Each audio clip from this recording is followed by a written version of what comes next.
काम आ जाए।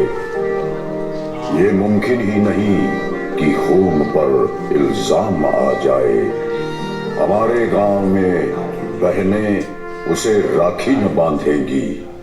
पलट के जंग से भाई अगर नाकाम आ जाए।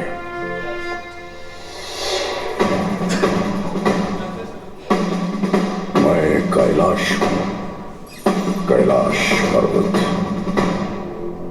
और आज मैं आपको एक आंखों देखी कहानी सुनाऊंगा। उस पराक्रम की कहानी जो मानवीय शक्ति और सामर्थ्य से परे, उस शौर्य की कहानी जिसे हमने आंखों से न देखा होता तो किंवदंती कहकर झुठलाते थे। उस अदम्य साहस की कहानी जो घटते हुए तापमान के साथ और बढ़ा। उस युद्ध की कहानी जो भारत के रणबांकुरों ने आखिरी गोली और आखिरी सांस तक लड़ा। ये कहानी है 1962 के भारत चीन युद्ध की।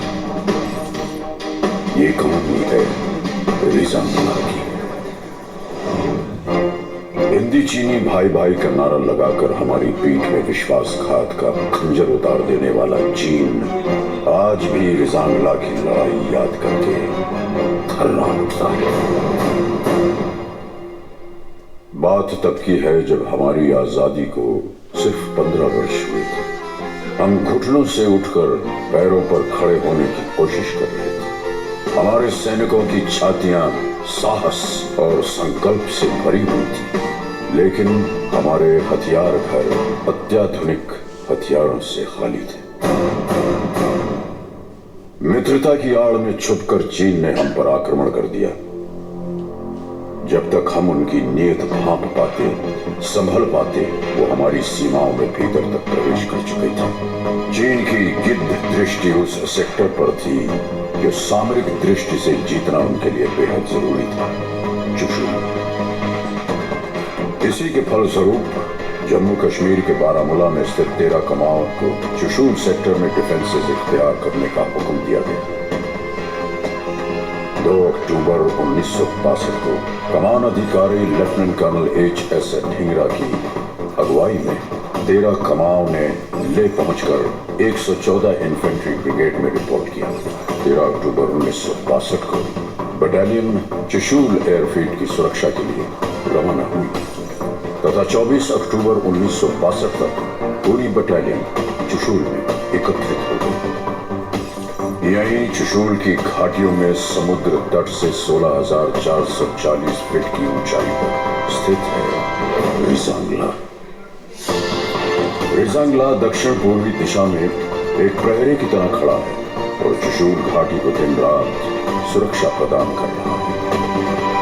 रिजांगला पर डिफेंस इख्तियार करने की जिम्मेदारी मेरे उस पराक्रमी बेटे को सौंपी गई जिसे राजस्थान की वीर भूमि ने महाराणा प्रताप और बप्पा रावल की कहानियां सुनाकर पाला था, मेजर शैतान सिंह। दुश्मन किसी भी वक्त रिजांगला पर आक्रमण कर सकता था। उल्टी गिनती शुरू हो चुकी थी। एक एक पल हार और जीत का अंतर सिमटता जा रहा था। मेजर शैतान सिंह ने पलक झपकने की प्रतीक्षा भी नहीं की और रिजांगला पर अपनी कंपनी द्वारा डिफेंस इख्तियार कर दिया। इन बर्फीली घाटियों पर तापमान 0 से 40 डिग्री नीचे तक फिसल जाता है और विज्ञान कहता है कि इंसान का शरीर इतनी ठंड बर्दाश्त करने के लिए नहीं बना। एक बार तापमान शरीर के अंदर प्रवेश कर गया तो हृदय गति रुकने का डर है। लेकिन अगर कोई ये कहे कि उसे मौत से डर नहीं लगता तो या तो वो झूठ बोल रहा है या फिर वो भारत का सिपाही है। मेजर और उनके लड़ाकों को तापमान की नहीं, हिंदुस्तान की फिक्र थी। 18 नवंबर 1962 प्रातः 4 बजे नायक हुकुमचंद के नेतृत्व में नंबर 8 प्लेटून के एक पेट्रोल ने भारी संख्या में दुश्मन को अपनी प्लेटून की तरफ बढ़ते देखा।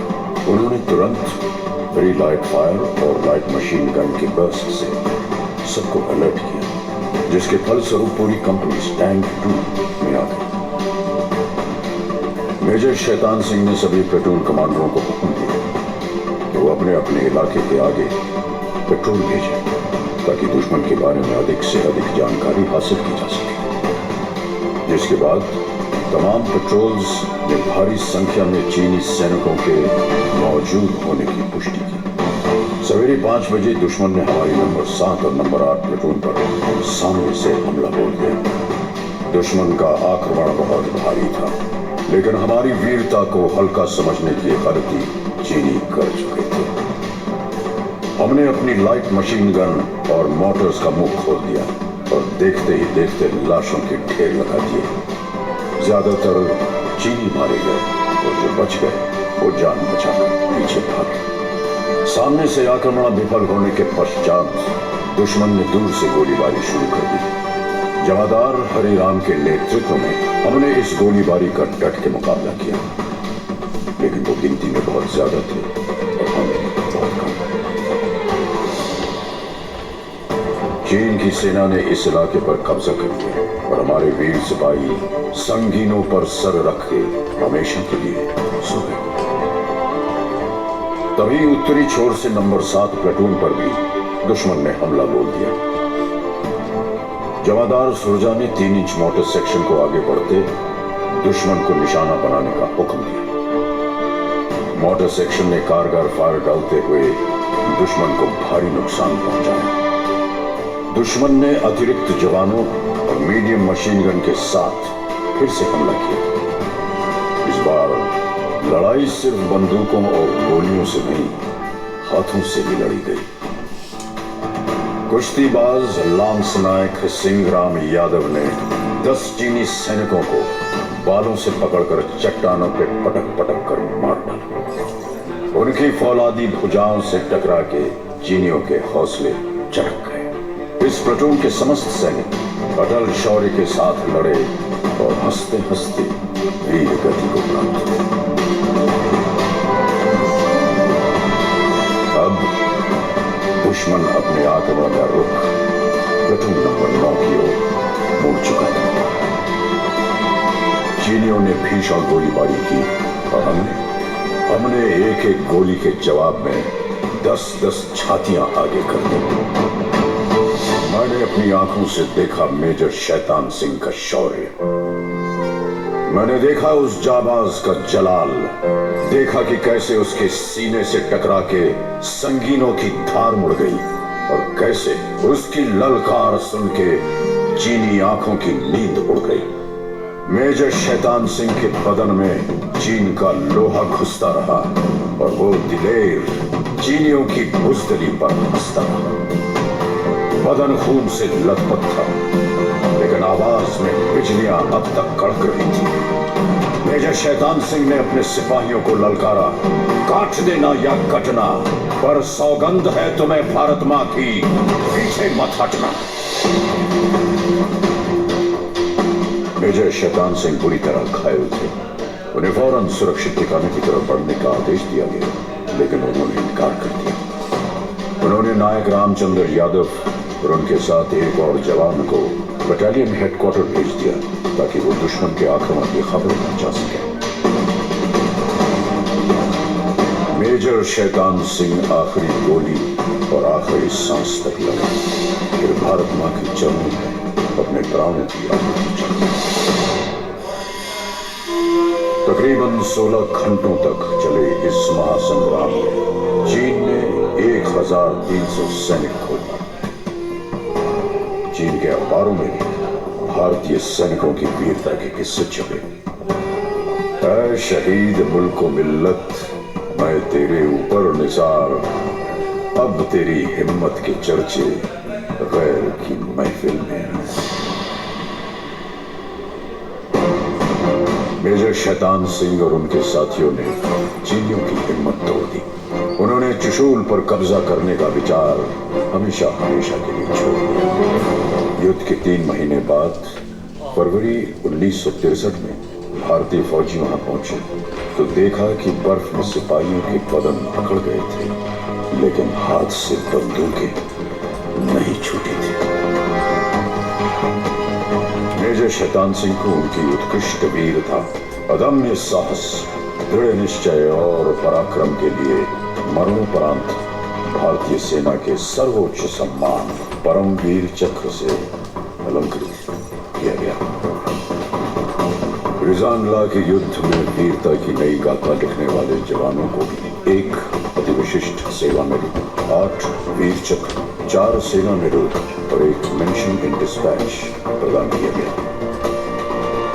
इस युद्ध की स्मृति में 30 कमाओं की चार्ली कंपनी को पुनर्गठन के बाद रिजांगला कंपनी के नाम से जाना जाता है। ये युद्ध स्मारक रिजांगला के इतिहास का गवाह है। इसके प्रांगण में आहेर धाम उस पवित्र स्थान पर स्थित है जहां भारत माता के इन वीर सुपूतों का सामूहिक अंतिम संस्कार किया गया। तत्कालीन brigade commander brigadier TN. Raina द्वारा इन वीर योद्धाओं को मुखांजलि दी गई थी।